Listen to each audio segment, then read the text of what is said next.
अगना में रोवेली दुलारी धिया दुआरे बाजेला बाजा। अगना में रोवेली दुलारी धिया दुआरे बाजेला बाजा। मंगिया में सिंदूरा सजाई के बिहने ले जाई है राजा। मंगिया में सिंदूरा सजाई के बिहने ले जाई है राजा।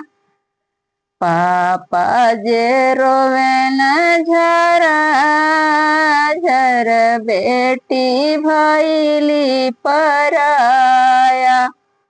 मम्मी जे रोवेली छुपी छिपी बेटी भैली पराया।